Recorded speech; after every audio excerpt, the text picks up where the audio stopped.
to our amazing DJ. And this is a day after her birthday, so she's doing a thing. Birthday, New Year. Thank you to Marian Vassar, Assistant VP for Inclusive Excellence and Belonging.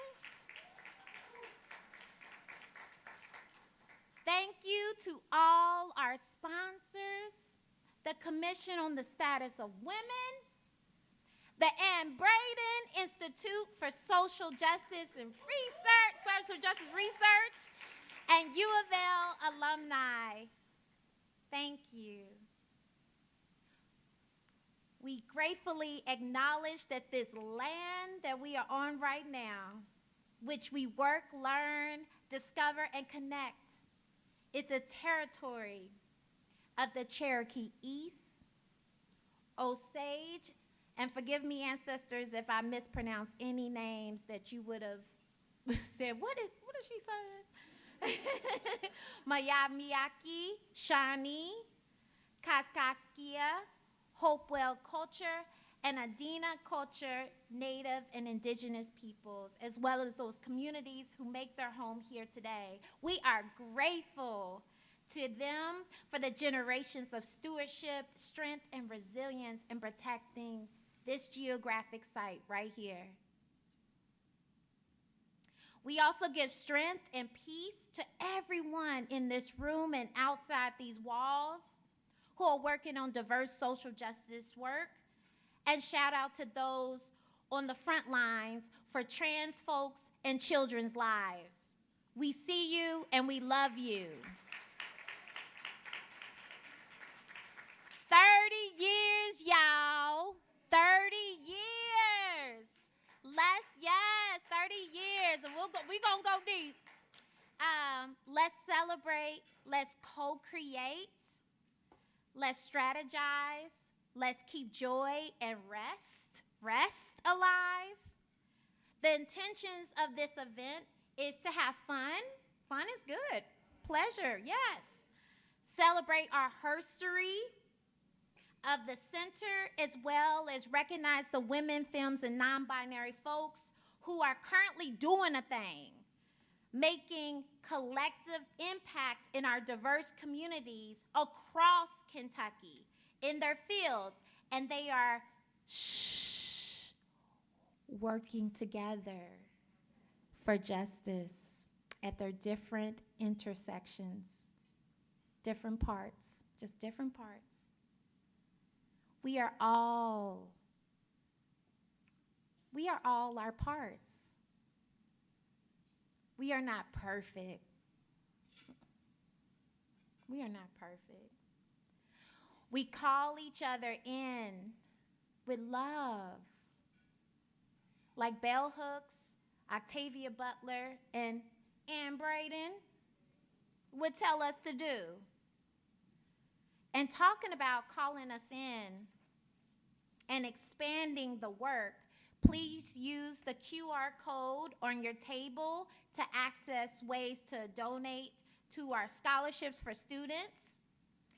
You will also see on the QR code on our table near the bread and butter, you'll see the bios of our amazing awardees. The people in this room are dynamic, period.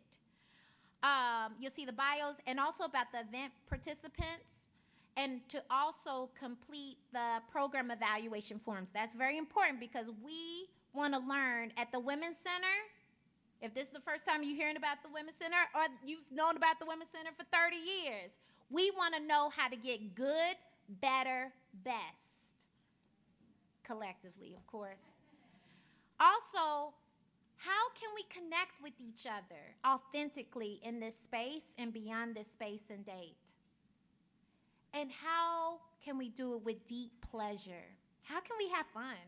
You know, just fun, being together, that's it. We have so many people to thank, but first, can we get a round of applause for the current Women's Center's team who put this together? Jamaica Jones, Miss Patsy Russell, and Miss Phyllis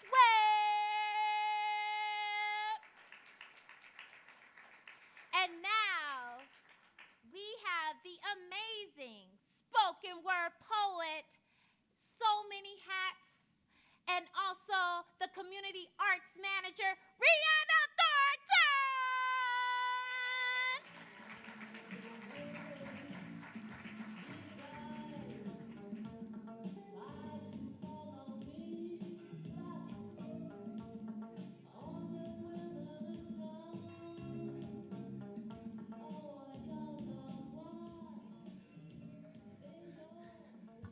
Somebody take a picture of that and send it to me. Oh, okay. Again, my name is Rihanna Thornton. I'm the Community Arts Manager at the Kentucky Center for Performing Arts. And when Jabani reached out to me, if you know Jabani, she said, I just want you to show up in the space, be seen, whatever you need. And I was like, okay, like what am I gonna talk about? What am I gonna, and she's, telling me, you can talk about this, you can talk about your work, and you can talk about family. And I said, okay, my family, what about my family? And I was like, oh, the women, yeah, okay. My mom, the people that raised me, the people that got me here. So this poem is dedicated to them, the women in my family. First of all, wait a minute. Are y'all familiar with spoken word, right? So you snap, if you hear something you like, you, amen, hallelujah. I need all of the energy. I'm so nervous, like I didn't eat. And I can eat. But I didn't eat because I was nervous, so here we go. They say, you can tell a lot by a woman from the company she keeps, or you can look at a woman's mother and see who she is, what she does, or who she may become. And those quotes are as accurate as fake news because I look absolutely nothing like my mother. And although I am not quite mirrored reflection of my bloodline, I am beautifully blossomed flower rooted by all the women from my family tree. See, the women in my family are God's forgotten miracles, and yet they are still the answered prayers. The women in my family pray. They are the Marys and Marthas, holding gospel inscriptions in the pits of their bellies for when the morning is long and full.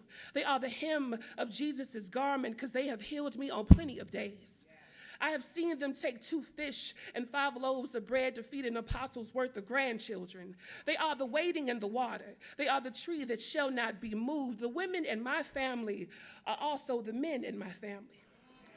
They are the Samson and Delilah. They are the muscle and brains behind the operation. Taught me how to fight, how to bring home the bacon. Taught me how to navigate my way in a world that keeps me lost and never found. They are the backbone and strength personified. Not by desire, but by necessity. They are the loud stereotype playing outside of your window because they are Black women who are always strong. Who else gonna pay these bills, take care of these kids, get the job done? The women in my family be hustlers, movers and shakers, way makers, quick thinkers. I've seen them pay Peter to rob Paul to pay Peter, then rob them both to have money at the end of the month. The women in my family are financial advisors. The women in my family are also comedians. Child, they knee-slapping, robust laughing women. Can find light in the darkness of moments. Smiles so wide you can see the happy jumping from their mouths. And I feel like they laugh so much just to keep themselves from crying. Cause ain't everything always been funny. And the women in my family gonna cook you a meal. Ain't nothing mac and cheese can't fix. Ain't nothing a caramel cake can't fix. Not too much, gotta watch my sugar. See, the women in my family are special. They've seen a lot. Some of the women in my family have seen Jim Crow fly high before his wings were clipped. They have tasted the bitterness of strange fruit, and it leaves your tongue swelling with numbness that can't be cured. The women in my family don't talk about the pain, the messy, the hurt much, but they keep a clean house, so clean that trauma makes you sweep things under the rug until you trip over it. But as thunderous and resilient as the women are in my family, they have lived in silence and died silently. Because sometimes this life has a way of tripping you, have a way of stripping your voice, and you never heard or never seen. And the women in my family, the women that were supposed to be broken and shattered glass by the hands of destructive men and racism and welfare and single motherhood and lack of education, somehow the sun managed to shine through stained glass windows. And I have watched the women in my family do incredible things, things I could never. They have given their blood, their sweat, and tears, given all they've got and gotten back nothing but heartache and a little bit of joy coming in the morning. They have followed so I could lead. They didn't have much, but what they had, they built a foundation that generations like mine can stand firm on. These ocean-like women over time were molded into quiet lakes, waterfalls forced into drought, but they gave birth.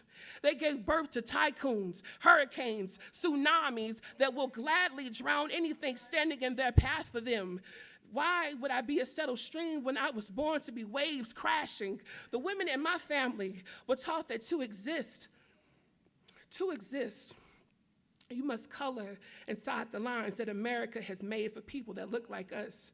But for them, I seek revenge and paint the town red for you. I go to war for you, for the fallen Valkyrie, for the fallen Amazons, fallen soldiers we have lost on the battlefield. I go to war for you. So glory, hallelujah, for the women in my family. Thank you, Minnie and Ruby and Evelyn and Jenny and June and Carrie and my aunties and my cousins and these beautiful women.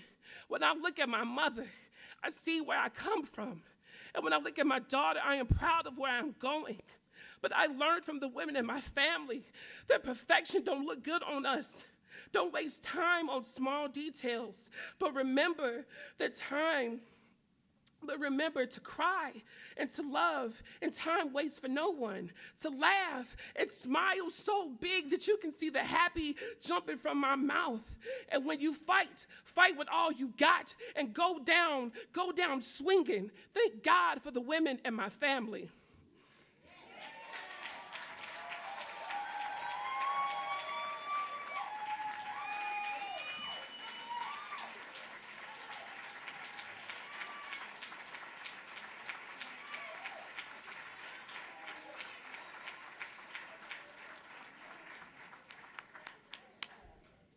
I think that deserves another round of applause.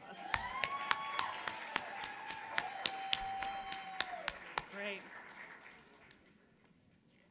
That was lovely. That was wonderful. Good evening. My name is Michelle Rodems, and I am chair of the Commission on the Status of Women, a representative advisory body to the University of Louisville president on issues related to women and femmes at UofL. On behalf of the Commission and the Women's Center, I would like to now announce the 2023 recipient of the prestigious Mary Kay Bonsteel-Takow Gender Equity Award. The Takow Gender Equity Award is sponsored by the Commission on the Status of Women and presented jointly by the Commission and the Women's Center. It is named in honor of Mary Kay Bonsteel-Takow, constitutional scholar, the first woman to serve as chair of the U.S. History Department, and the first woman chair of the Faculty Senate, and as such, the first female of the UofL Board of Trustees. Dr. Takow was active in pay equity struggles at the university and in many other issues, both on campus and in the community, and she was well regarded by her peers. The Takow Award is given to a recipient whose work promotes women's equality and gender equity, work that increases women's self-reliance, and/or work that highlights women's contributions to all cultures and societies. The selection committee members here this evening are Barbara Bishop and Emily Spoden, and are joined by Vice Chair Jamie Jennings.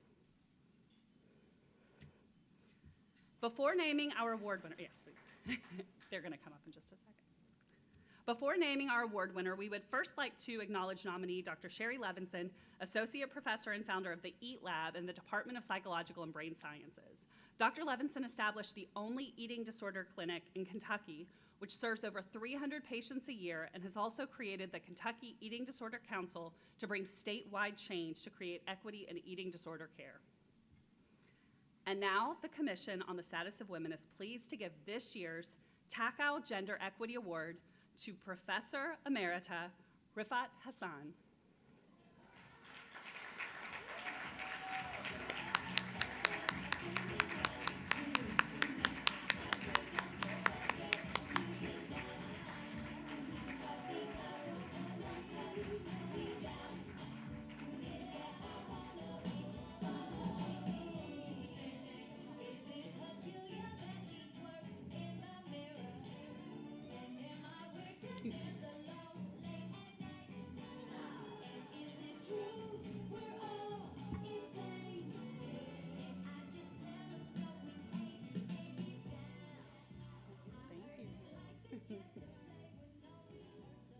Professor Emerita Rifat Hassan's incredible career spanned 33 years at the University of Louisville, where she was a member of the Religious Studies faculty until her retirement in 2009.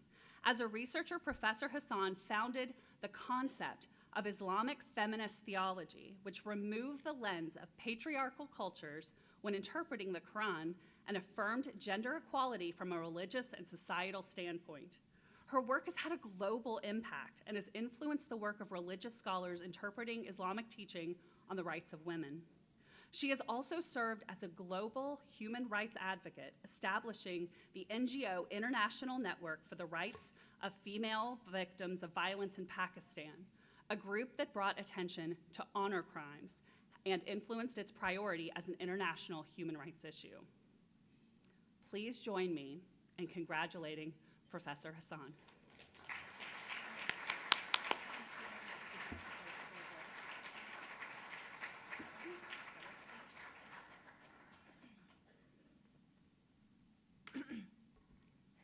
Thank you. Thank you very much to the organizers of this wonderful event, and to the Women's Center, and to Professor Takao, in whose honor this award has been established. Some of the important things about my career here at UofL have already been mentioned. When I got news of this award, what made me particularly happy was the fact that the struggle of women, especially of Muslim women who live in perhaps one of the most patriarchal cultures in the world, where women are, where the majority of women have three characteristics. They are poor, they are illiterate, they live in a village. And I started my work in 1974 when I started reading the Quranic text to find out what it really was saying. And I spent a decade interpreting the Quran from a non-patriarchal perspective, and I developed my feminist theology. But then,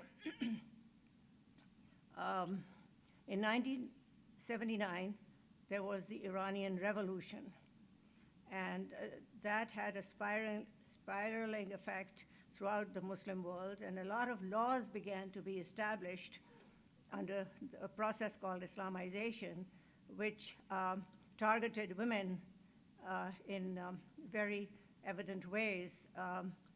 And this led to a great rise in violence against women, and the passing of all these anti-women laws, which reduced them in every way, physically, socially, politically, made them less than a full human being. And so I realized then, this was about 10 years after I started my scholarly theological study, that more needed to be done. So I undertook to travel, and I traveled across the world. And my goal was to talk to women, all women, but particularly to Muslim women, to tell them what their rights were, what their God-given rights were, which no man, no government could take away. And what makes me happy about this award is the recognition of the struggle of women. and of the successes that they have had. I have no illusions that women, most women in the world, including Muslim women, still have a long, long way to go. They still have many mountains to climb. But I am very hopeful, and my hope is greatly renewed by my gratitude and the love that I feel for all of you for recognizing the value, the necessity of this struggle. So thank you very much, and I will continue my struggle as long as I'm alive. Thank you.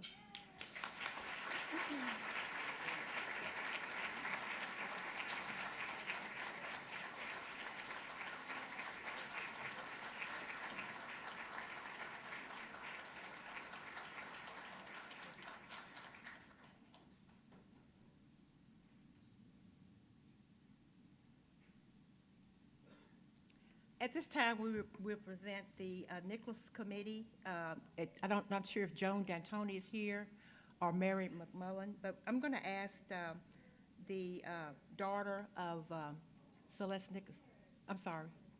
Where's she? Oh, okay.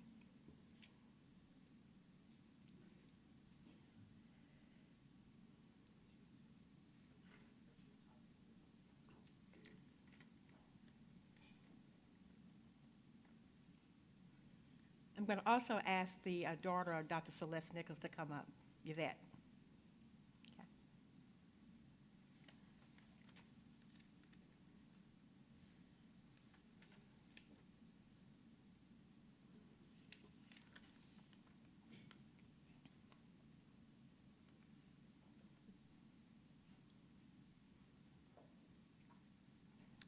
The Dr. M. Celeste Nichols Award honors the legacy of Dr. M. Celeste Nichols Johnson, who was the first African American to receive a PhD in English from the University of Louisville.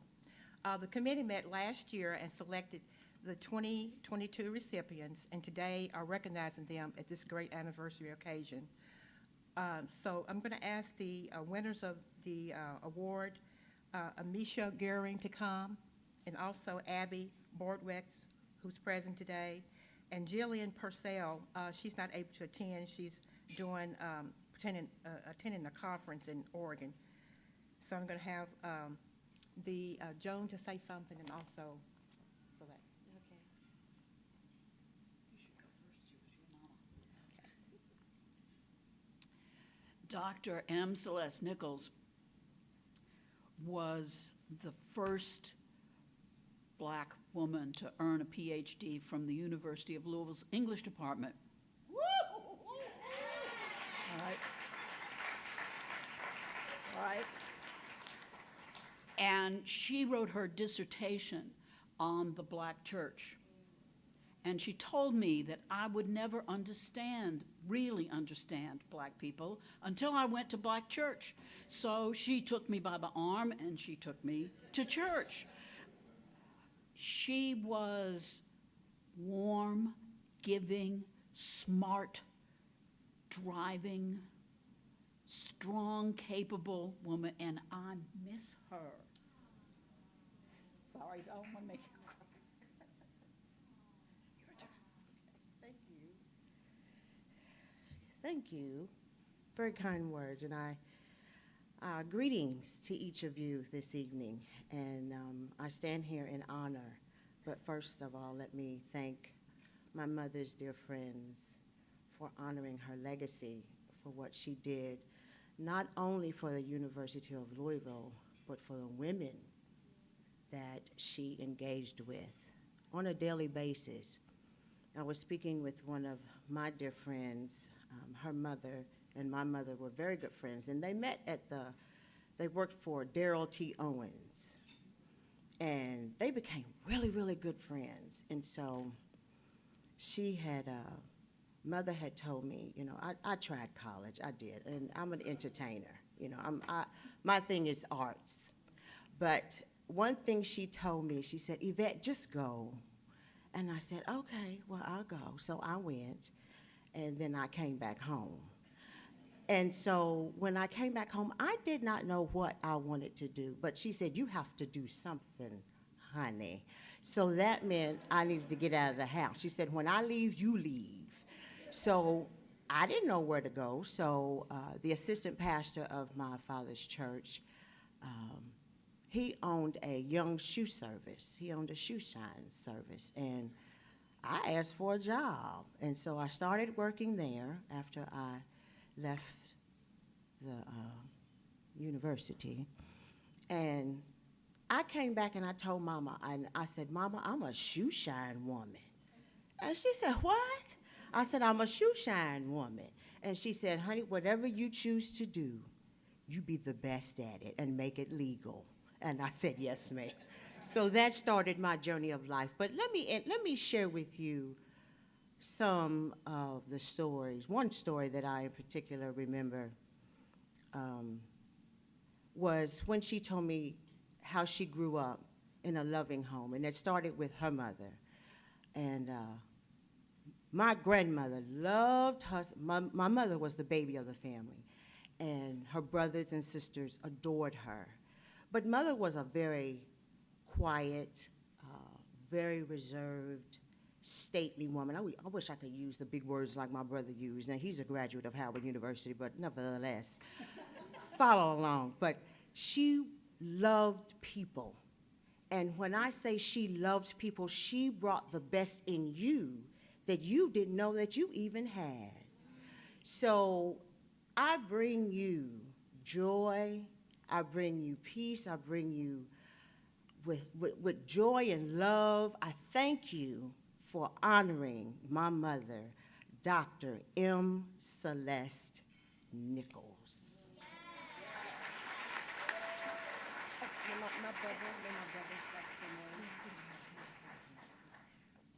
These are our winners for 2022.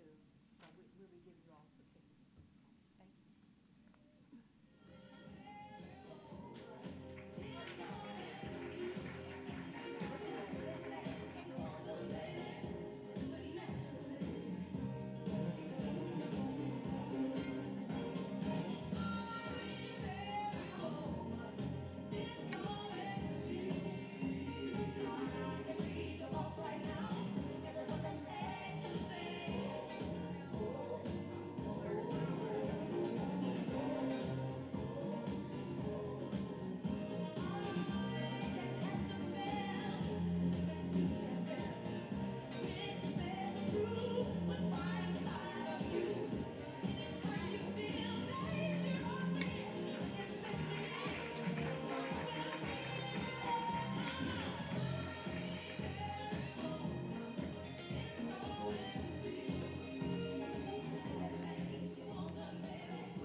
Okay.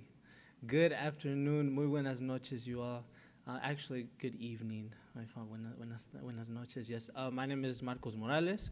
I am the program coordinator of the Hispanic, Latinx, and Indigenous Initiatives. Yes, thank you. Super excited to be here with you all. And so I'm here today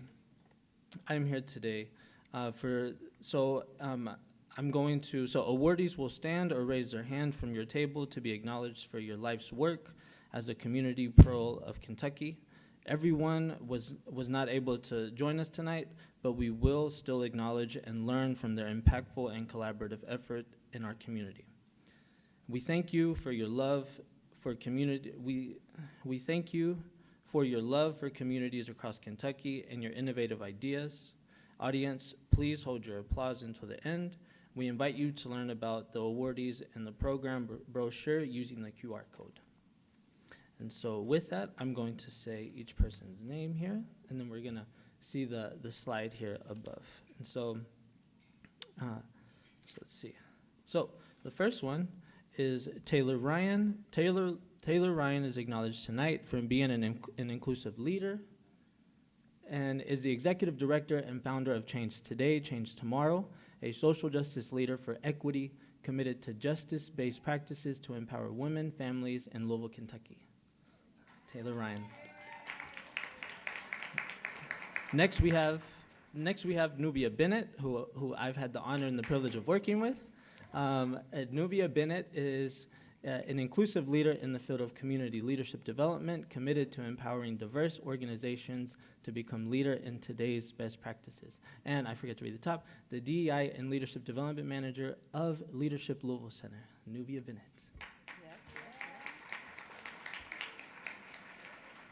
And next we have Mahogany Mayfield, I apologize. Yes, the Mahogany is the Sis That Journals and Community Outreach Coordinator for the Speed Art Museum, and is an inclusive leader in the field of the arts and culture, committed to increasing access to the arts and culture for diverse women and families. Mahogany Mayfield. All right, and fourth we have Sabine Nassim, who is the Chief Development Officer of Metro United Way, and is an inclusive leader in the field of community development and immigrant rights, committed to healthy neighborhoods for diverse women and families. Sabine Nassim. And next we have Gretchen Hunt. Gretchen Hunt is the Executive Administrator of Louisville Metro Office for Women, an inclusive leader for gender equity, committed to advocating for survivors of intimate partner violence and human trafficking. Gretchen Hunt. Next we have Shauna M. Morgan.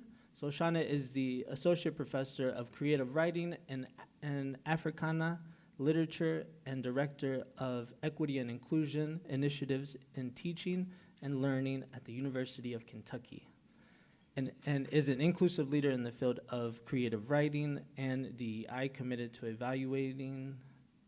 elevating the stories of Black women and femmes across the diaspora.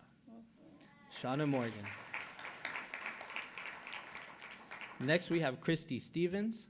Christy Stevens is the GIS Coordinator Center for Neighborhoods and is an inclusive leader in the field of GIS, cartography and mapping, committed to elevating assets in the work by women and families. Christy Stevens. And up next we have Sophie Meyer. Hi, Sophie. Sophie is a community advocate and is an inclusive leader for immigrant and refugee rights, committed to advocating for immigrant women and families. Sophie Meyer. Next we have Sashre McCormick. Sashre McCormick is a cultural humility coach, an inclusive leader in the field of education and diversity, equity, and inclusion, committed to equity for Black girls and families. Sashre McCormick.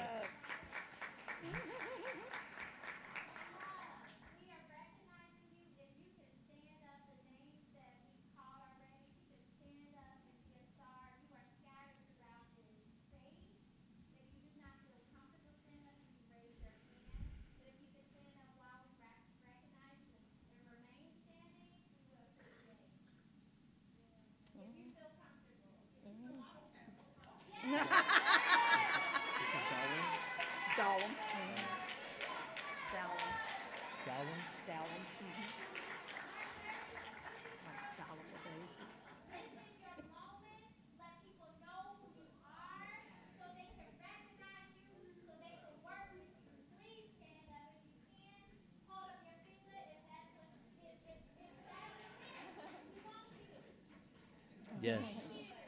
Yes, please do, you all. This is just quite the time just for everybody to receive love and be recognized, right? And so, yes. So next we have Ramona Dahlem. Ramona Dahlem is the Vice President, Community Engagement of Community Foundation of Louisville, an inclusive leader in the field of philanthropy and the arts, committed to equity-centered design and innovation for healthy communities in Kentucky. Ramona Dahlem. Yes, yes. Next, we have Bernadette S. Hamilton. Bernadette is a retired administrator of JCPS Options, Magnets, Advanced Programs, an inclusive leader in the field of public education, committed to advancing the gifts and talents of girls through education. Bernadette Hamilton. Next, we have Dr. Renee Maltina Anacampo.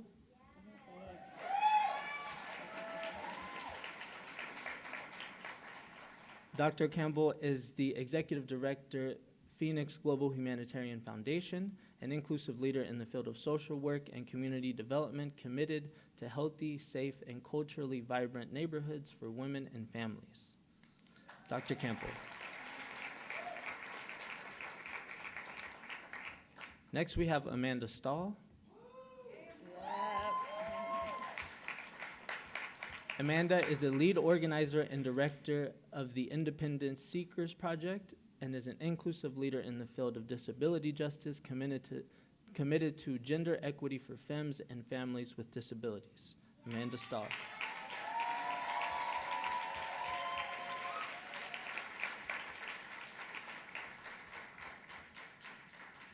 Next, we have Harlena Trumbo.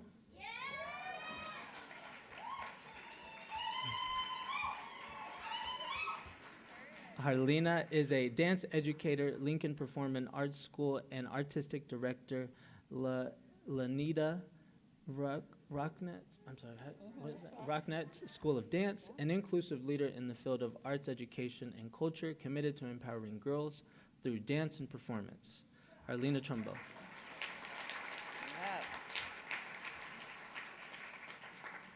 And then next, we have Jamila Ramadan.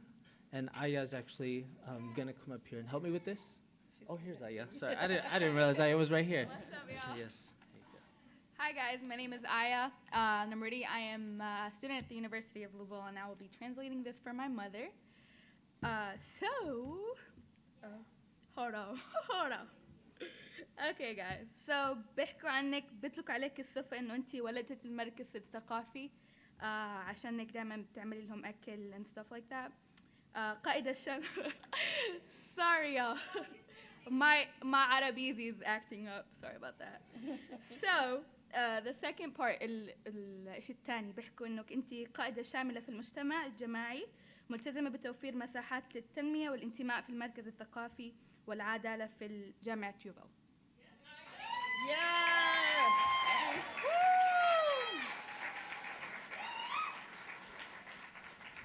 So listen, anytime you're celebrating people of color, never put in your instructions to hold your applause to the end. We will never honor it, ever. So just don't do it. Our next honoree is Nairi Clayton Taylor. She is with HHN2L Incorporated. She's an inclusive leader in the field of education and social justice, youth development, and is committed to the empowerment of girls through the arts and community collaboration. Our next honoree is Cassandra Webb. Where is she? Cassandra is the director of the Place of Promise Initiative, Cities United, and is an inclusive leader in the field of community development committed to co-creating healthy and sustainable neighborhoods for women and families of all ages. Next, we have Dr. Brandy Kelly Pryor. Yes. She's the assistant professor at the University of Louisville School of Public Health and Information Sciences, and is also the founder of BKP Strategies. She's an inclusive leader in the field of health equity and is committed to wellness and health for women and families.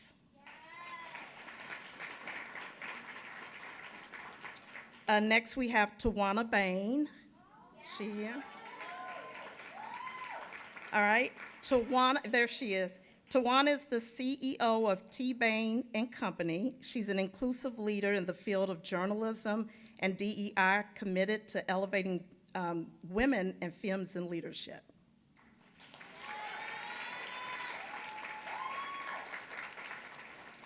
Next, we have Stacy Bailey Njai. She's the executive director of Bridge Kids Organization, and she's an inclusive leader in the field of international relations and is committed to empowering cross-cultural exchanges for Black women and girls. Next, we have Tiff Duncan. Tiff here? Tiff is the co-chairperson for Kentuckians for the Commonwealth and is an inclusive leader in the field of disability justice and political education and is committed to advancing accessibility for women, femmes, and non-binary folks.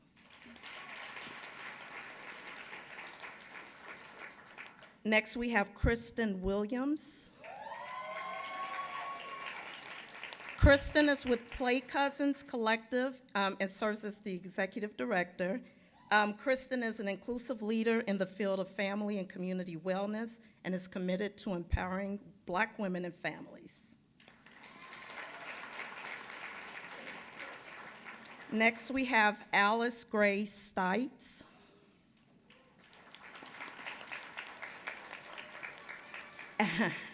Alice is the museum director and chief curator of 21C Museum Hotels and is an inclusive leader in the field of fine arts committed to elevating the art by women, femmes, and non-binary folks. Next, we have Marta Miranda Straub, who is the founder and I don't even know why I kept going, who is the founder and president of Catapult Now, LLC.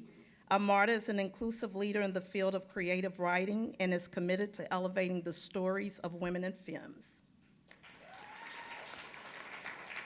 Next, we have Stevon Edwards. Stevon is with Chenault Solutions and is an inclusive leader in the field of organizational leadership and diversity, equity, and inclusion, and is committed to empowering diverse organizations to become leaders in diversity, equity, and inclusion.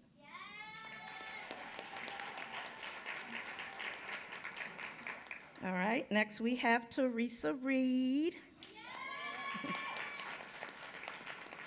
Teresa serves as the Dean of the School of Music at the University of Louisville and is an inclusive leader in the field of music education and is committed to elevating the music by women and femmes.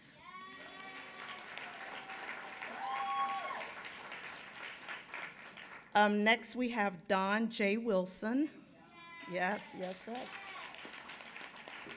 Don is a commissioner, a Juneteenth commission, is the chair, wait a minute, what is this? Chair of the Education Committee and serves on Louisville Metro Human Relations Commission.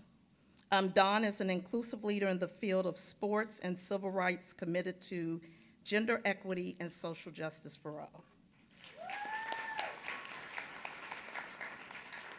All right, next we have Nima Kulkarni.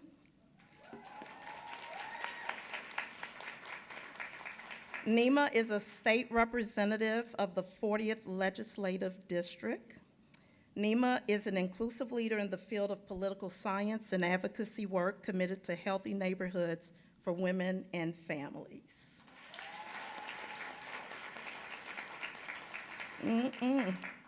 Elmer Lucille Allen. Yes. Yes. Yes. I love you, Miss Elmer. I love you.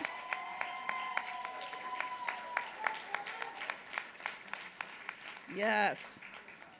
Where do we begin with Miss Elmer? Whew.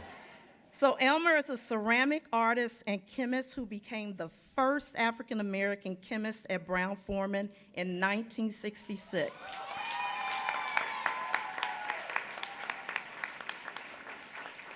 Elmer is an inclusive leader in the field of arts and culture and is committed to uplifting diverse voices in the arts, including women artists.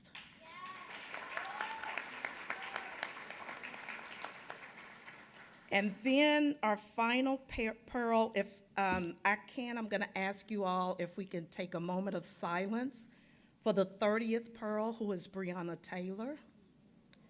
So I'll ask you to give a moment of silence and then we'll continue to read.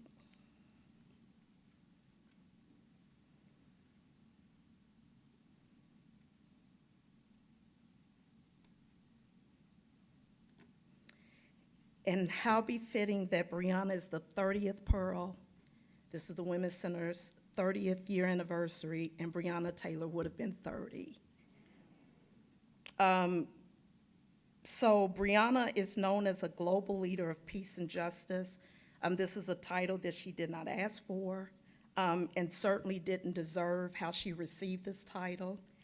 Her legacy has advanced the work of justice-based organizations around the world, and we thank Breonna for opening up the eyes of this city and this country. And I'm going to quit talking before I break down on you all, so we're just going to say happy birthday to Breonna Taylor, and Jabani, y'all did the thing. All right.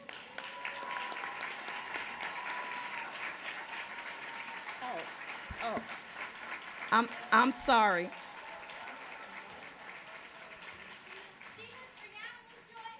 Yes, yes.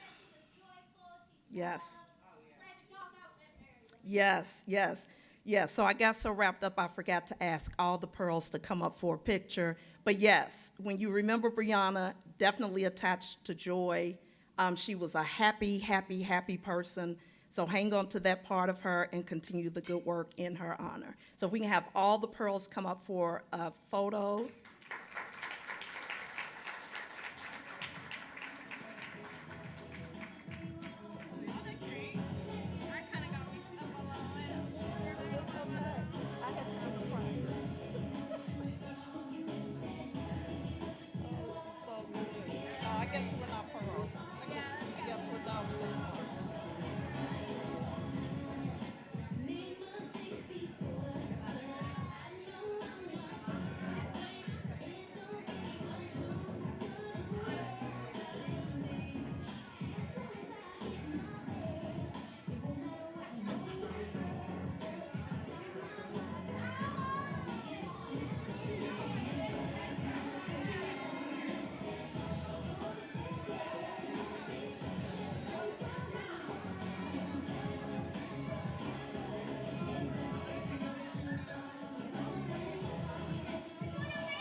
right, bring it back, bring it back, bring it back.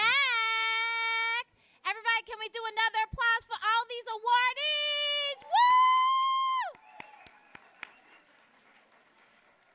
All right.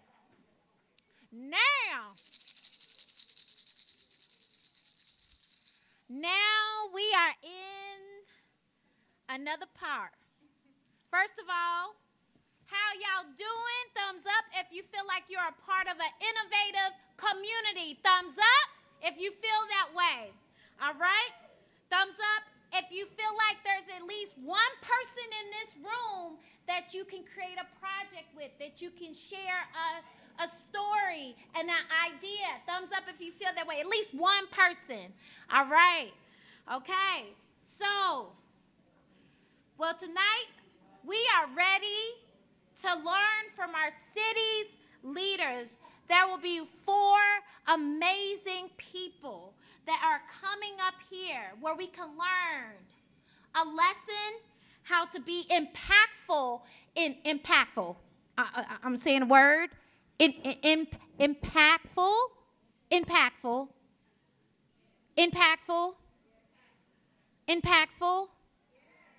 Okay. I'm learning too. So I'm going to be at the seat, and I'm going to be open to how to be impactful, meaning change. How to be impactful in our work in small and big ways. They are diverse. They are beautiful. I'm beyond grateful that they took the time to come here. We have an amazing student leader, Edison Pleasance, who's going to rock it out and lead us in this story. There will not be a Q&A section, so if you want to connect with them later, definitely do that, as well as the reason why there were 30 is because it's 30 years. That's why we had 30, and also why they were scattered around the room is because Louisville is one of the most segregated cities in the U.S. But on that land, there's incredible, amazing people that you can connect with. And if you feel siloed, if you feel like, oh, nobody's here in Louisville, sorry, your person's here. So that's why they were scattered. Like, she's over there, are they over there? That's because that represents our city. And we gonna move beyond that, right? As we do the work. So let me not take too much time. And we are celebrating our sisters right here.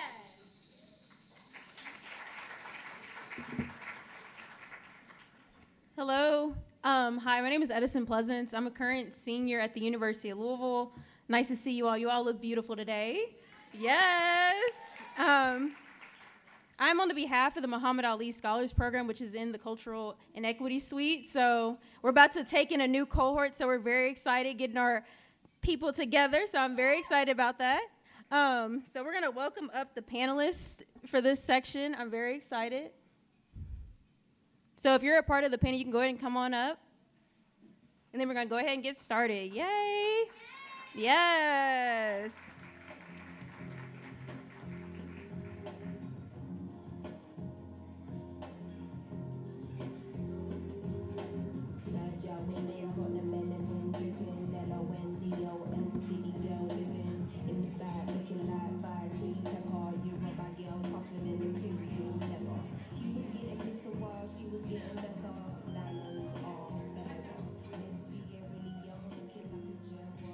Okay, so now that we have our wonderful panelists up here, can you please go? We're going to go one by one, all the way down. Can you introduce yourself?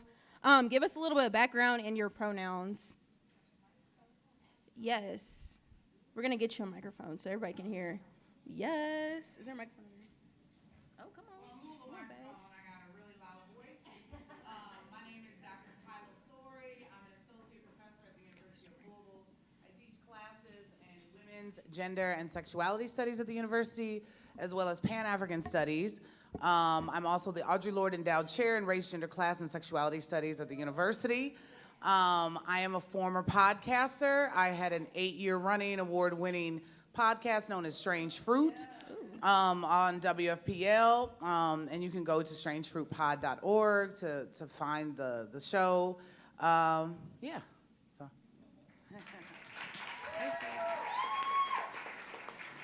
It's so good to see so many familiar faces in the room. I am Grace Simrall. I am the Chief of Civic Innovation Technology for Louisville Metro Government. Although I'm the outgoing chief, I will be leaving that position in April. It's lovely to be with you. Buenas noches and good evening. Karina Barillas. I am a very, very proud Latina, Louisvillian, and the privilege and the most amazing privilege that I have in my life is to be part of the team of La Casita, of the circle of La Casita, and be surrounded by all the people here that have been part of my story, my professors that put all the seeds in my heart to start the revolution, because the revolution is feminist or it won't be a revolution. And I see you, Professor Hadley, somewhere as well. So very, very glad as well to be surrounded by my sisters. And about me, I am just so very proud that today we are celebrating the 30th anniversary. It's going to be my 30th anniversary of being here in Louisville and to have met the most incredible women. I also see Sharon LaRue, that is a really great piece of the Women's Center, and she and myself and other amazing sisters started a big movement of Take Back the Night. So very happy to see you, my sister. Good evening, everyone. It's wonderful to see a packed house for this 30th anniversary. I am Cathe Dykstra, the Chief Possibility Officer, President and CEO of Family Scholar House, and President and CEO of our parent company, Family. And I am honored to be here tonight. Wonderful. Thank you, guys. Yes. So the first question can be from anyone who has the mic. What is an inclusive leadership to you? So when I think of inclusive leadership, I think of a person or a leader who ensures that their team, their community initiative, their students, all feel welcomed at the table, all feel able to participate in discussion. No one feels silenced, when I think of that. And embracing all of our various identities, I would see that as inclusivity in leadership. Wondering who would be at the table. The thing that stood out to me in the 30 Pearls just now is that I really don't recall being at a Women's Center event in which trans women were included. So I love this new dawn and this new day. And essentially, when I walked in this event tonight, I've actually not been, I've been at UofL now 13 years, and the thing that I really loved was the inclusivity of just this event alone. One, like hearing Shanice, I love your smile. I've never heard that at any university-sanctioned event. I've never heard any good music, quite frankly. At any event that seeks to honor diversity, equity, and inclusion, that seeks to honor anything. So even something that we might see as trite or simple, there's an inclusiveness in there. I felt embraced when I walked in here. I felt like I got a big hug. There were things that were familiar. The inclusion of slam poetry and Rihanna. Child, every time she does a poem, I break down and cry, but just even that, the ancestor veneration that Jabani started off the event with, like that, those things are inclusive, right? Now, other folks would look at those things and those things are too expressly Black or too expressly Latinx or too expressly indigenous, and everybody, right? Because whiteness and cisness and straightness is seen as the universal, right? So that's how those experiences always get a voice at the table, always get a seat at the table, because the way that whiteness works in a white supremacist country is that whiteness serves as universality.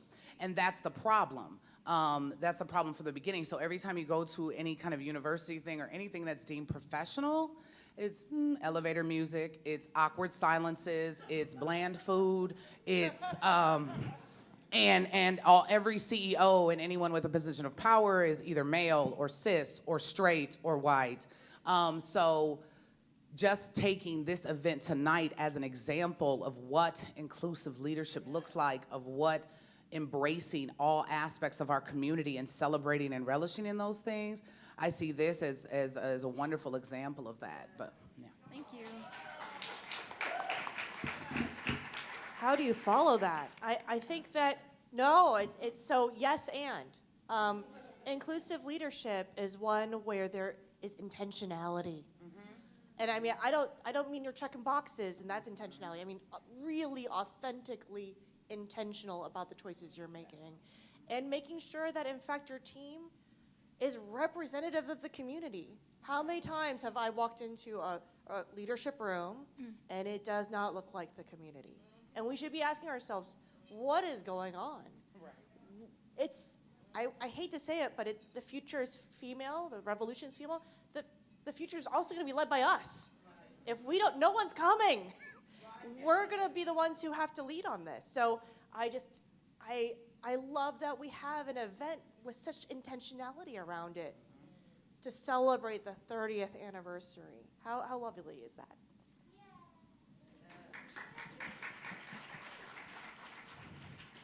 I have a little issue with the word leader. The word leader means somebody's in front and somebody's following. So just with that, you know, I don't know, we need to find a better word. This is a very patriarchal word that in my heart, whenever you are working as a collective and whenever each one is included, is invited, is honored, is not only invited for the picture, so you can look diverse and comply with EDA, but that really you are inviting people because you want to hear what they have to say. The other piece, let's call it leadership for now, is not to leave people as an afterthought. As a Latina, as an immigrant, as somebody with an accent, with this beautiful color and this beautiful hair, usually, people don't want to hear what I have to say or what my people have to say because they don't want to hear, I am so sorry, but what you're doing doesn't work, it's not appropriate, it's not culturally relevant, you are appropriating my culture, our culture, and you are not including people that are also important, people that don't read and write, indigenous people that I never asked, do they like it? Does it work? Is it effective? So, call it for now leadership will be including everyone, but also honoring every single task, every single talent, every single contribution. That's what matters. It's a lot of work. I am telling you, it's a lot of work. But with that intention, we are dismantling patriarchy. I tell you that. Now, who wants to be fourth after those three, right? So yes, and. I think the one thing that I would add to this conversation is inclusive leadership is giving others agency. It is not just asking what they think and then saying, oh, I heard you, and moving on. It is actually giving them agency to be part of what they have suggested. To see the results of the ideas that they have, and to hear from everyone, but equally, so that it's not, it's the entree, not the salad before and the dessert after and the side dish. It's making sure that everyone has that agency. Perfect. Thank you, guys. Yes.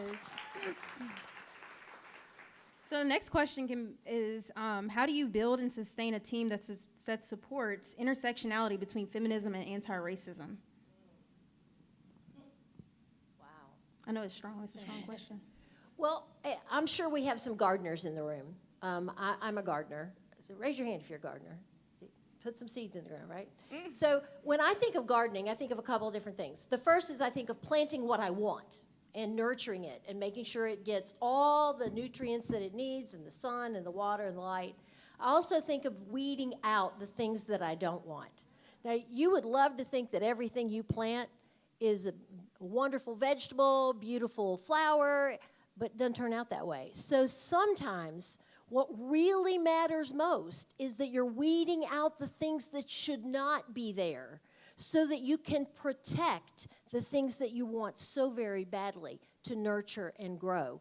And in our work at Family Scholar House, you know, I'm blessed to be surrounded by a very diverse group of people. But it's hearing from them and making sure that we are nurturing them in their growth and, I'll use the word leadership, in the development of their leadership so that they too can become gardeners of their own.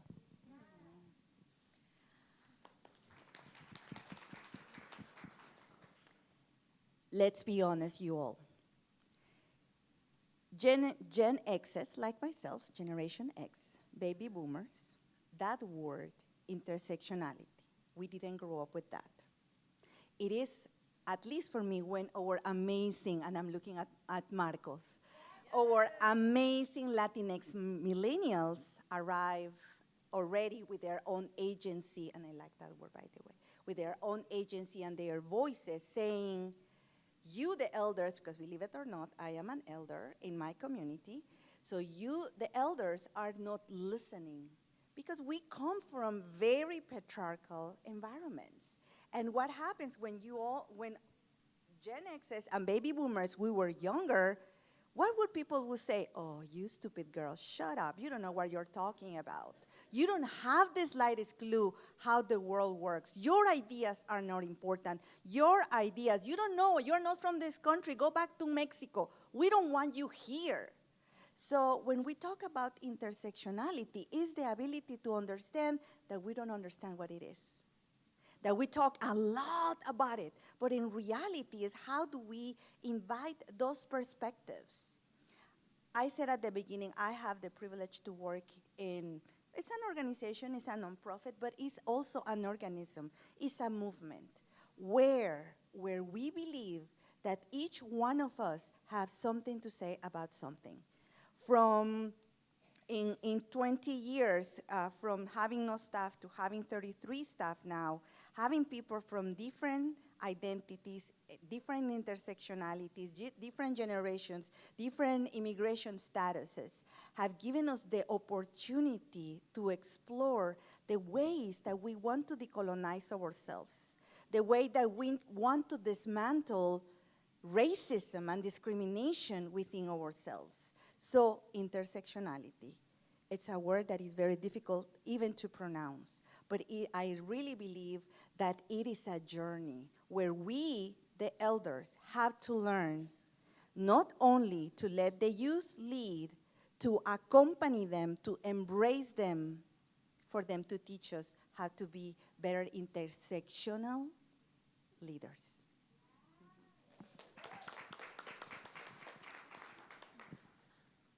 If I can just spend a minute to talk about something very practical, which is creating, it's practical and yet it's so difficult, creating a culture where people truly belong. And I think that that's missing so often when we're talking about intersectionality, when we're talking about leadership. If it's a place where people feel like they have to be sanitized, that they can't bring their whole self into the situation, we failed. Let's just acknowledge that. And this is difficult work, but it's worthy work. And so back to something very practical.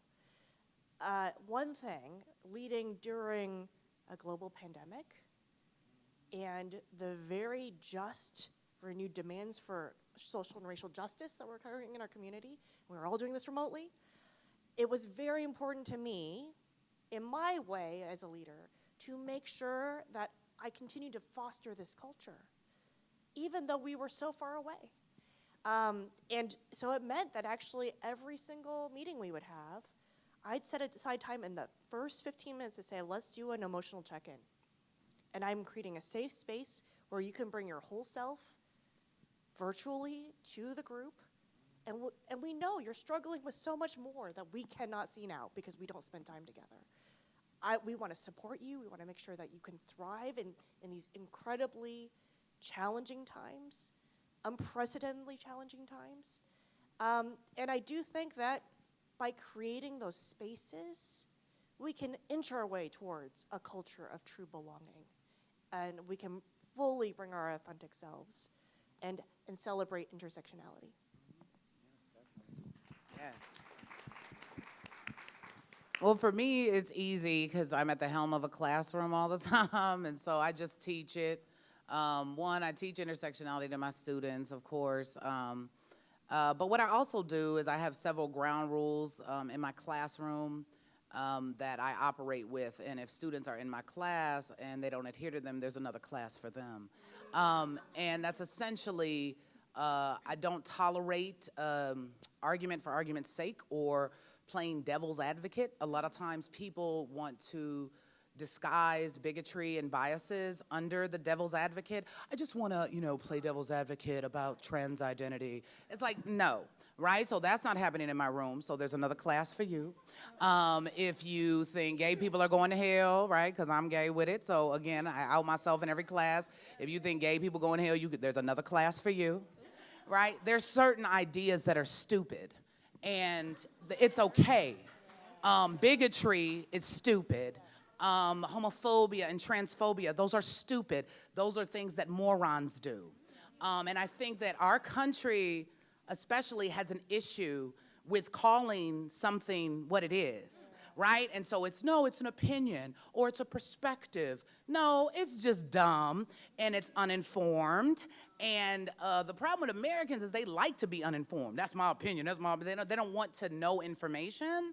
And so that's something I also don't like in my class. So I want students of all identities and perspectives to be embraced, to be seen, to be heard, and to invite hate mongers into the class who try to disguise hate speech with devil's advocate and I just want to trouble this idea, right? Which is seen as a traditionally academic thing, and it's also seen as very scholarly, but it's white supremacist in nature. It is also a way to erase queer people and trans folk, and it's a way to make students feel silenced or that their identities are literally up for debate. So I just don't play none of that. It's not smart. Higher education is about taking us higher in our consciousness level, not taking us down to the level that these dummies are at, right? When we think about this legislative session and these fools who have been elected by the constituents of our city who are making hateful, hate-monger bills to pretend that they're doing their job, right? So this idea that, let's harm trans children because that's the issue, not child poverty, not child hunger, not child abuse, right? I think we're, third in the whole entire nation for that, right? So to me, what's harming the kids, right? It's certainly not trans folk. But these dummies get on TV and they're dumb. I mean, again, this is what I mean. A fact is a fact. Do you see? There's no debating. It's not about people, people who can be formally educated. That doesn't mean they're not a fool. And so this is the kind of perspective I give in my room. And it allows people of all backgrounds to feel right at home with me because the things that I don't tolerate in line with stupidity, again, white supremacy, patriarchy, misogyny, trans misogyny, sexism, I mean, whatever you want to say or whatever you want to call it, I want to teach against that. I want to move my students beyond that. I want to allow them to empower their own self with the information. I'm having students come to me whose parents have completely cut them off financially, emotionally, and spiritually just because they're queer. I've had students where they don't get their parents' tax ID numbers to go to school because they've come out as trans to them. These are what the students that I teach and what they're dealing with, right? Students in poverty, students who are working 12-hour shifts and then coming to classes back to back just so they don't have debt when they graduate. So I'm keeping in mind the things that are actually happening with young people and the things that they're navigating and going through and, I guess showing up in that way for them. So I would say that it's not this kind of traditional academic space, but I've been in several traditional academic spaces that all brought me harm because they weren't invested in allowing me to be my whole self. So in my women's studies feminist space in undergrad, they didn't like the fact I brought up race or black girls or black women. And again, this is the early 2000s. Nobody has any idea about Kimberly Crenshaw or intersectionality. And my conversation was divisive. And all the white girls who thought they were feminists were scared because I brought up race all the time. And I was so angry, right? So that was my undergrad experience. Then I get to grad school, and people are telling me, well, being gay and being a feminist isn't being African, right? Because I go to Temple, which is a flagship black studies. And so I'm made to feel that I don't fit in that space either. And so what I do in every space is take it over, and everybody ends up changing their mind. And now, right, we're in 2023 where all of these things are buzzwords and acceptable, but in the late 90s and early 2000s, I literally had to carve out my own space. And these folks, right, people who call themselves professors, people who call themselves campus leaders, people who were supposed to work in student support services, all gave me this advice to silence myself, to be quiet, to why do you have to say you gay every 5 minutes? I mean, that's your personal business, right? I mean, like all this kind of stuff. Oh, yeah. Right? So all of that just to me was, you a dummy, I'm smart, and I'm gonna just keep doing how I'm doing, and I'm doing pretty good. And I think that that helps when it comes to understanding someone else's multifaceted identity. So I've lucked out in the sense that I have multiple identities at once in my embodiment, and so it gives me a particular insight to injustice and also what liberatory praxis or freedom looks like. And it doesn't look like what's happening in the legislative houses across the country, not just in Kentucky, and it doesn't look like, a fully all-white, straight feminist program. It doesn't look like a homophobic and anti-feminist black studies program, right? It looks like what we need it to be. So in those ways, that's how I see intersectionality and feminist thinking moving us toward and forward in better and greater ways. Perfect, thank you. Yes. So the next question, I want to just say really quick, just your comment. As a student, I have checked some professors for the stuff they said, and I've checked students openly for the stuff they said, and I proudly say I'm pansexual, so I'm here for it, honey, and I'm here for it. But the next question is, how do you fail up in leadership? What happens when you feel that you and your team have made a mistake, and how do you overcome that? I think first is like accountability, and not the whole like retreating, like, oh, well, maybe you misunderstood what I was saying, or I'm sorry that your feelings got hurt, right? All of that kind of language is a projection of not being accountable and not owning the mistake. And it puts it off on the person who's seeking redress or seeking some accountability. And so definitely to be accountable, not this retreating, like, oh my God, I didn't mean it like that, and I'm so sorry you took it that way. Like all that language that we use is really, really problematic. So I think transparency, accountability, and the acknowledgement of the transgression or the mistake, and a plan of action forward in how to respond to the mistake, and how to like make up for it, if you will, or if that means a policy change, if that means adding language to certain things, or taking away certain initiatives or programs, I think in that way, but owning it in that sense. Owning it and being willing to have some very uncomfortable, vulnerable conversations, right? So again, back to the whole, can you bring your whole self? Is it a culture of belonging? Because by default, the status quo is it's not, we put up defensive walls, and we're not willing to just acknowledge that we're human. And hopefully we are growing and progressing. Certainly all the people in this room want that. So besides accountability, being willing to be a bit vulnerable and saying, yeah, you know what, I'm human. That means I'm messy, I'm not perfect, I make mistakes all the time, and I'm willing to learn and grow. I don't really know, unfortunately, I wish we were perfect. Maybe ChatGPT will be perfect for us, but until that happens, we're just gonna keep being human and figure it out together. Now, my question for everybody, what does a mistake mean?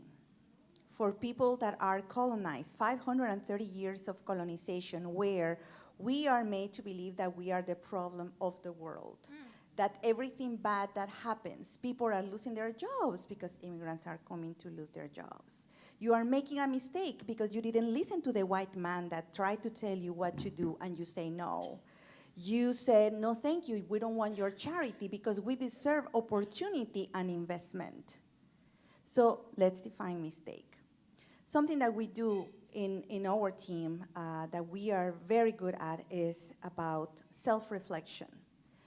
When someone makes a mistake, gets confused, says the wrong thing, has not a good day, how can we look at each other with grace? Because we already are believing that we are at fault, that we did something wrong, that we are making mistakes. Because how dare you change an organization not to follow the rules of organizations, the rules of how to work in community, in collective.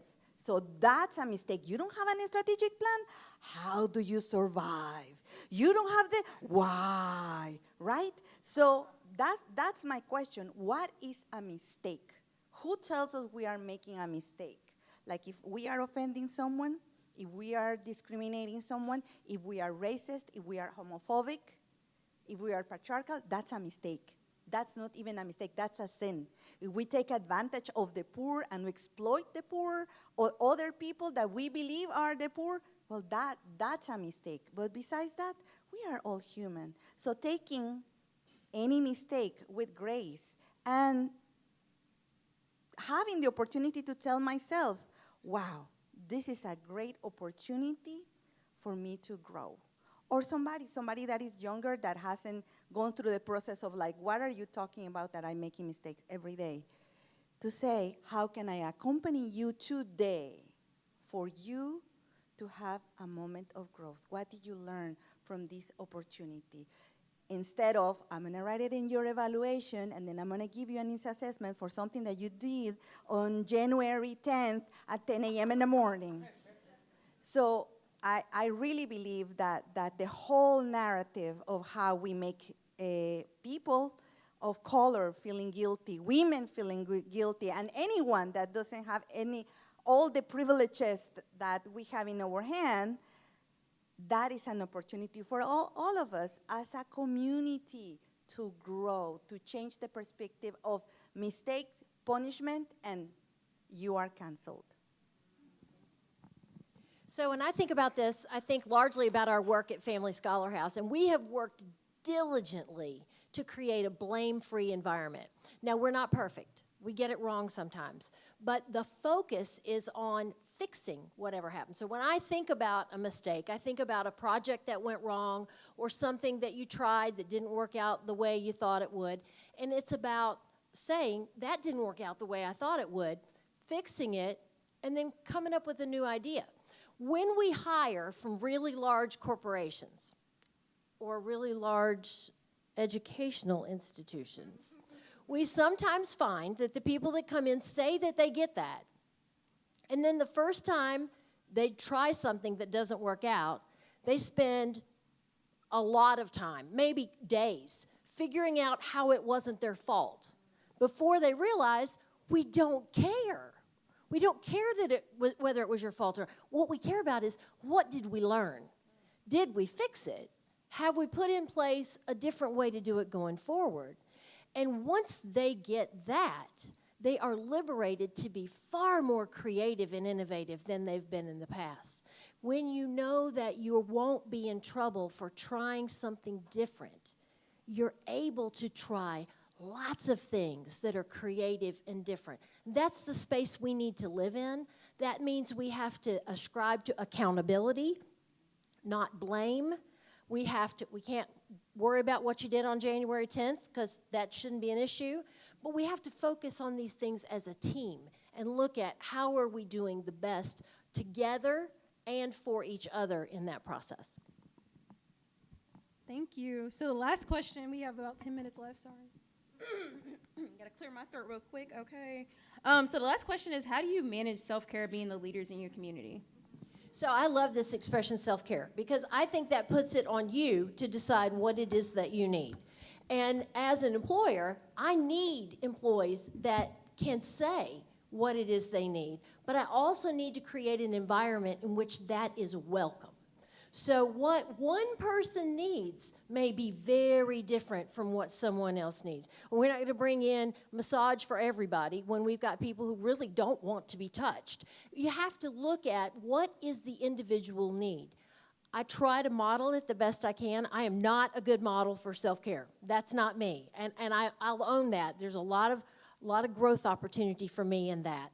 But I want to make sure that everyone, not just our staff, but the people that we care for at Family Scholar House, feel comfortable expressing what it is they need to take care of themselves and what would go a step further. What do they want to take care of themselves, and how can we help them with that?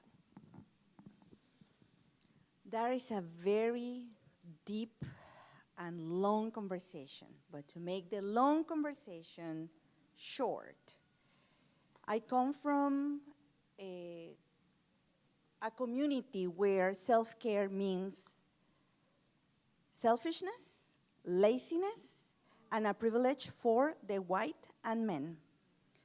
That's what my generation, where I come from, taking care of oneself without thinking of others is something wrong.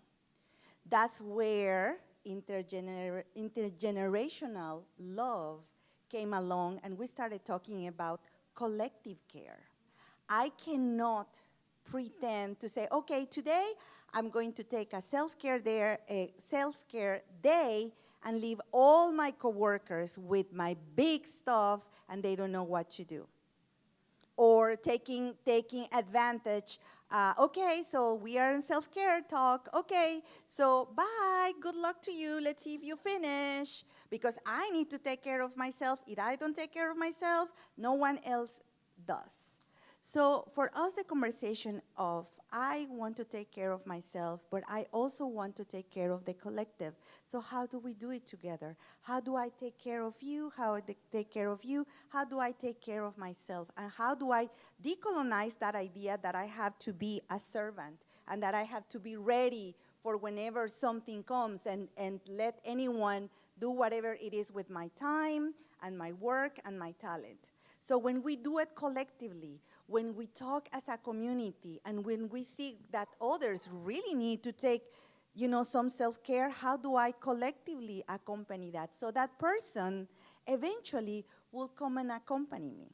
So that is a concept that we struggle every day, because some of the members of our team, some of our members of our circle have grown in an environment where self-care, without looking at people that have been working 6 a.m. in the morning and haven't stopped at 6 p.m., but are not going to complain, are not going to stop, are not going to take care of themselves. So the conversation is looking at myself, at how tired I am, how much I need, but also looking at my sisters, looking at my siblings, looking at my brothers. Do they also need self-care? How can collectively create an environment where we don't look at ourselves as the only individual of the world and out there, but that I am part of something greater where I take care of myself and I take care of others?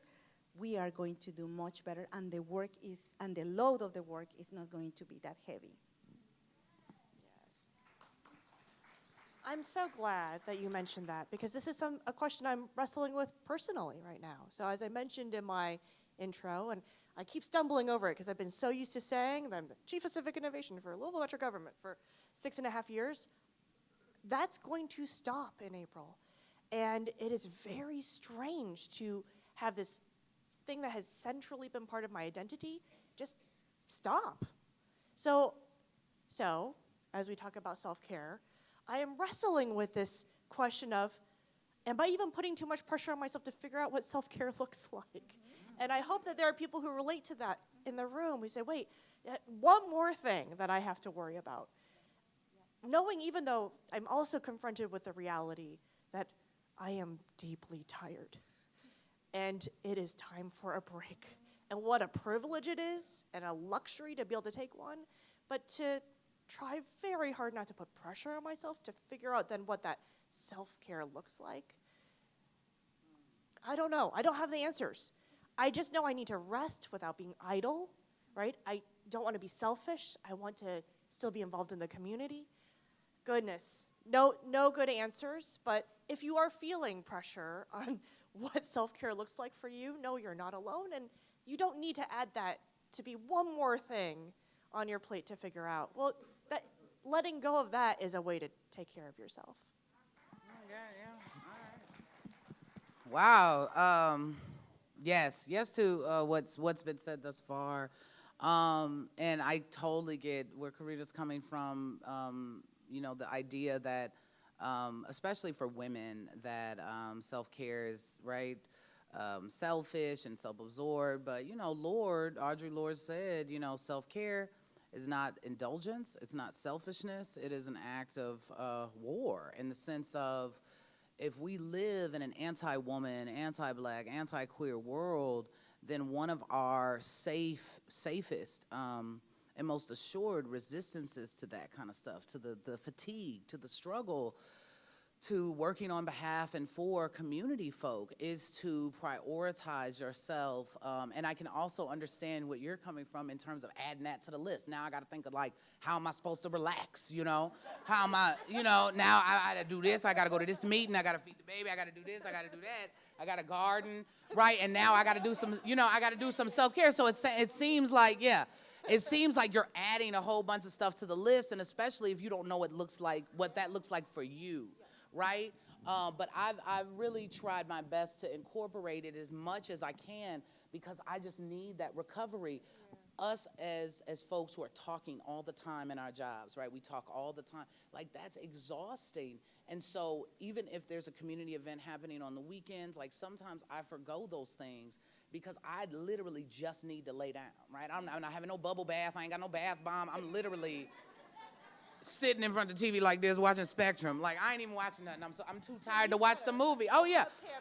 Yeah. So, like, it's something where I've tried to be just as intentional about the way that I show up for others, in terms of being that intentional about the ways that I show up for myself. And it's a struggle, and it's hard, but it's so, I think, vital and necessary. So some of the things that I do is, one, saying no in a gracious way, because a lot of times when I say no, I want to be at the event, I want to be at the program, I want to speak on the panel, but then I'm like, I'm just too tired, and when I look at my calendar, this is really going to wear me out, and I won't even show up as my best self. I'll show up as my fatigued self, right? And those things over time lead to health issues and things metabolically in our body, and we know that we hold stress in our bodies. Like, all of these things are connected and related, and so I try my best to go for walks with my puppy. Like, he requires them, but it's also really fun. I mean, he is somebody, and I know he's a dog, but he's, like, totally human to me. And so, like, so his name's Denver, and he's the best. But and my wife would kill me if I'm sitting up here talking about my dog. But he's brought me such joy, because what he does is he reminds me of all of the treasures in life. Like, just because it's sunny out, it's a celebration. Just because there's a butterfly, celebration. It's grass, celebration. And so it reminds me to, one, not take myself too seriously, to not take this life that I'm living too seriously, and to, like, enjoy all of those different things, So just trying my best to intentionally spend time with my wife, spend time with my dog. And even if that means we're sitting there, not even talking, but just, like, laying down. Like I told you, I need to lay down. Like, so, like, laying down, travel, I'd like to think is self-care, but traveling now is such a hassle, and so that adds to it. But once you get to the destination, then it's like, so trying to my best to at least have one vacation a year, like a couple days, doesn't need to be 2 weeks, and try to spend as much time with my dog, my mother, and my loved ones, I'm sorry. So, and I've become more intentional. I'm so sorry, I'm very embarrassed. My dad, My dad, he passed away, so it'll be about a year that he passed away in April, this April. And the thing that I keep going back to is that, oh man, you know, I was on this panel, I was at this community event, I could have been spending time with my father.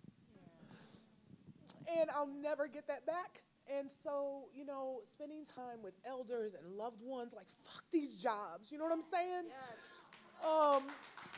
You know, yes. I mean, you know, I get it. We have to, like, have a check, and we have to, like, live and survive with it, and we need, like, benefits and stuff, but sometimes, yeah, you know, fuck the task, you know, the expectation, the demand on your spirit and your energy and your time, you know, to the detriment of your own loved ones and the folks that you hold dear, the folks that made you. So I just encourage you all. I get that it's difficult to imagine what that might look like and how it might feel pressure-filled to establish that for yourself, but it's important and it's necessary, especially in the kind of work that we do up here and that we all do in this room. You know, working for and on behalf of a community is fatiguing and it's exhausting and it's hard. You know, it's hard emotionally and spiritually. And so I encourage everybody, not just the panelists, to take that time for yourself and for your loved ones. And even if that just means laying down, but just being intentional about relishing in you and what you do for and on behalf of, and you're just as important as all those folks in the community, all those people that need help, all those people that need guidance, all those people that need whatever. You yourself are just as important as a steward for those things, for those communities. Because how is the community going to benefit if we're gone? You know, the thing I always think about is all of these kind of Black feminist foremothers whose legacy I stand on in terms of all of their writing from, you know, Audre Lorde, you know, Beverly Smith, Patricia Bell. I mean, like, folks literally, these Black feminists literally died when they were like 50-something years old. And a lot of it had to do with the fact that self-care wasn't an option, self-care wasn't a priority. So they weren't going to doctors, they weren't getting their checkups, they weren't saying, let me just lay down, because the community needed them, the people needed them, the kids needed them, right? And now they're gone. So it's just something to make sure that focusing on yourself to ensure that your needs are met emotionally, spiritually, psychologically are just as important as all the other people's needs that we meet, right? And that we help out. So, yeah. Wonderful, thank you.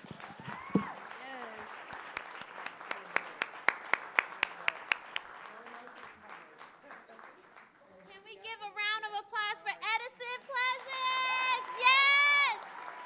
Can we give a round of applause for our amazing panel? Woo! Something right now in celebration, yes. So we will give these out, and I'm not going to take that time. Anything that you experienced today, please, if you tag us online at the UofL Women's Center, hashtag UofL WC30.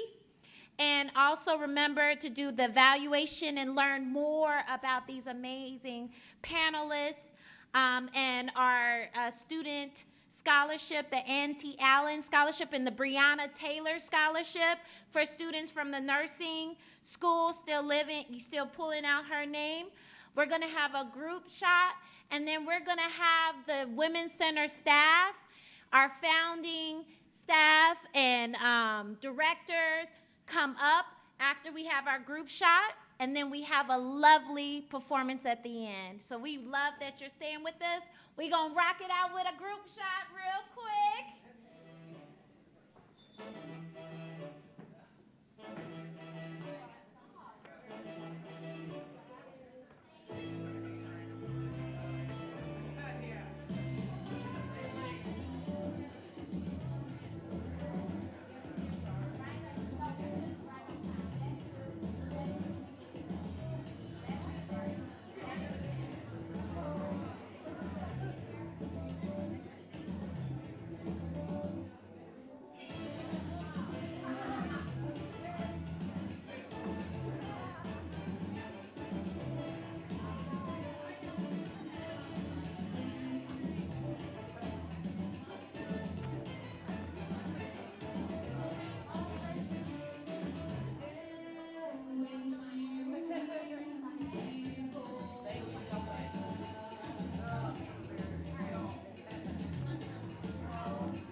right, we're going to have Women's Center staff and past directors come up.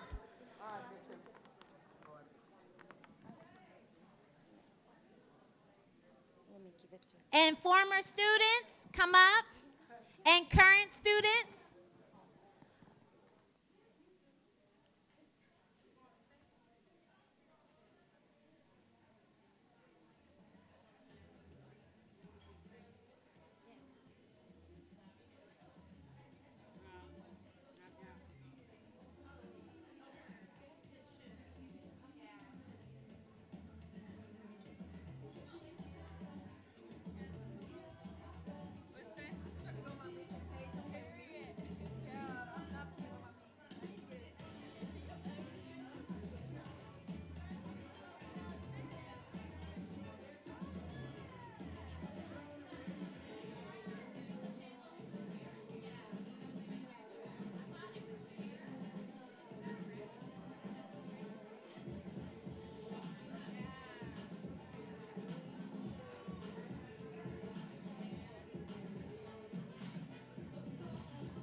Thank you all. And we're about to wrap it up with a performance. But before, we would like, as you can see, we have the founding director. Everybody give a round of applause for Judy Jennings.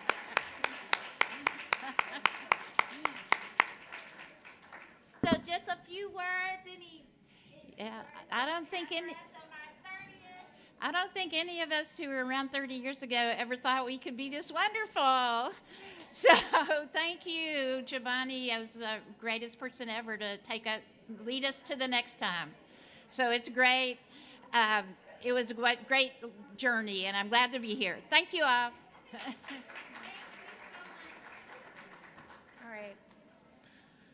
All right, if I can bring it back for our last performance as we synthesize all these learnings.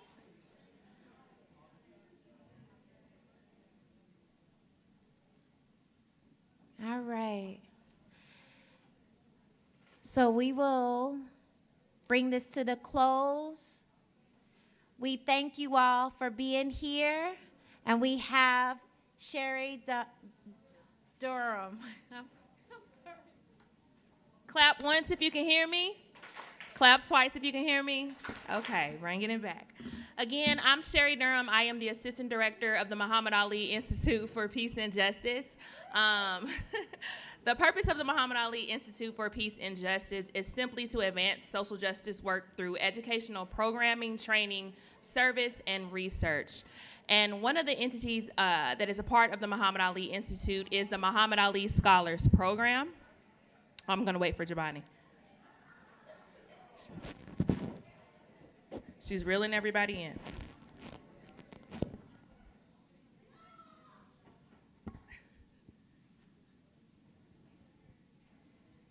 We ready? Okay. One of the entities that is a part of the Muhammad Ali Institute, as you saw earlier, is the Muhammad Ali Scholars Program. And Edison Pleasance, who is one of the students who moderated this panel, I'll use her as an example for the purpose of the Ali Scholar Program. We serve mainly as a platform for students who want to be advocates of social justice.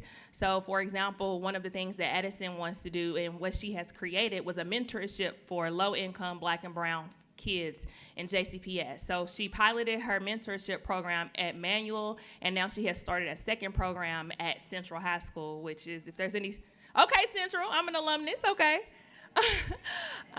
So that just gives you an example of some of the work that our students is doing, and I have no idea how I'm supposed to get up here, Jabani, and follow behind that panel. And Dr. Story, I hear you, and I hear you. So thank you for gifting me with those words of encouragement and that wisdom for self-care. So we'll jump right into it. We are so grateful that you were able to come out with us and celebrate this 30th anniversary tonight. So next up, we have Kaila Washington, who is going to ground us with a lovely song for our spirits, our shared mission, and our past and future, collective future. Kaila Washington is the product of a military family, but she calls Louisville, Kentucky home. She completed a Bachelor of Music degree at the University of Louisville and a Master of Music in Flute Performance at Miami University. As a first-year doctorate student at the University of Louisville, Kaila's primary research interests are the intersection of arts and health and the health of women in the military. Please learn more about this amazing artist in today's program and refer to your programs to learn more about her. Let's welcome Kaila to the stage.